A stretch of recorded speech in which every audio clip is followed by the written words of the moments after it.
plusieurs observateurs sont unanimes sur le fait que si le Burkina Faso a échappé à un bain de sang en 2014, au moment de la chute de Blaise Compaoré, c'est entre autres à cause de la peur de la CPI. Ainsi, l'ex-chef de l'État burkinabé a préféré se réfugier à Abidjan plutôt que de rejoindre, à La Haye, Jean-Pierre Bamba, Laurent Gbagbo et Charles Blé Goudé.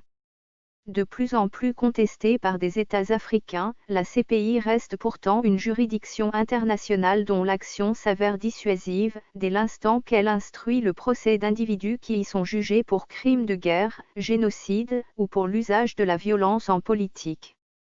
Dans le cas de Laurent Gbagbo, on peut reprocher à la CPI une certaine lenteur qui induit une situation des plus confuses pour l'ancien président ivoirien, mais pour la Côte d'Ivoire aussi. Certes, la CPI est « un enfer dont on finit bien par sortir », pour reprendre une jolie expression d'un livre de Charles Blé Goudé, de l'enfer, je sortirai. Néanmoins cet enfer dont on finit par sortir n'est nullement un paradis où l'on souhaite aller.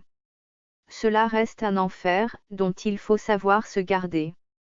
Quel peut être le poids de cette institution judiciaire décriée, mais fort utile et une sorte de mal nécessaire pour aider à réguler la vie politique et assurer la victoire de la démocratie dans les pays, dont les dirigeants au pouvoir, ou dans l'opposition, ont commis les pires exactions avec ce sentiment de justice légitime et d'impunité qui caractérise les fauteurs de troubles, les dictateurs ou les génocidaires. La CPI, par sa seule existence, contribue à éviter, par ses alertes et sa vigilance, les exactions et les pires crimes contre les droits humains. Elle est là aussi pour punir et sanctionner, comme le montrent les exemples d'individus rattrapés par la CPI des années après avoir commis des crimes de guerre ou contribué à des actions génocidaires. C'est le cas du Rwandais Félicien Kabuga, accusé d'être le financier du génocide au Rwanda en 1994, transféré par la France devant la justice internationale 26 ans après les faits qui lui sont reprochés.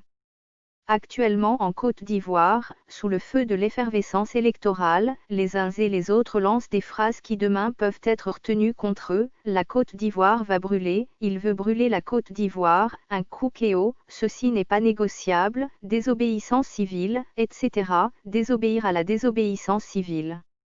A priori ces mots et expressions semblent anodins. Pourtant, il est évident que si le nombre des victimes, à l'approche du 31 octobre 2020, et au-delà, s'accroît, ces mots, qui appellent à la violence, à l'insurrection armée, à une réaction de légitime défense, pourraient prendre une autre signification dans le cadre d'une enquête visant à situer la responsabilité des uns et des autres dans des crimes commis. La CPI devra cependant éviter de commettre les erreurs qui lui ont été reprochées dans la procédure contre Laurent Gbagbo et Charles Blé Goudé, à savoir des poursuites contre un seul camp, alors qu'elle s'était engagée à enquêter sur chaque camp. Alors que des groupes proches du PDCI avaient annoncé leur intention de saisir la CPI contre le président Alassane Ouattara en vue de prévenir une nouvelle crise dans le pays, la procédure en cours contre le président Laurent Gbagbo et Charles Blé Goudé n'est toujours pas terminée, alors qu'elle concerne la crise post-électorale de 2010 à 2011 et ses 3000 morts. Pour éviter que ne se reproduise une crise post-électorale, dont les victimes sont toujours les populations, les acteurs politiques ivoiriens de tous les bords doivent faire preuve de responsabilité, avant qu'il ne soit tard.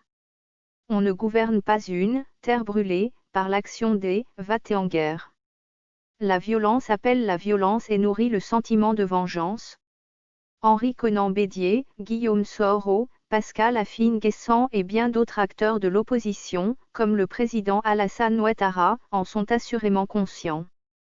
Ils savent également que la justice internationale n'aura pas besoin d'avoir plus de 3000 morts, comme en 2010 à 2011, selon des chiffres officiels, pour engager une action contre les responsables des violences commises.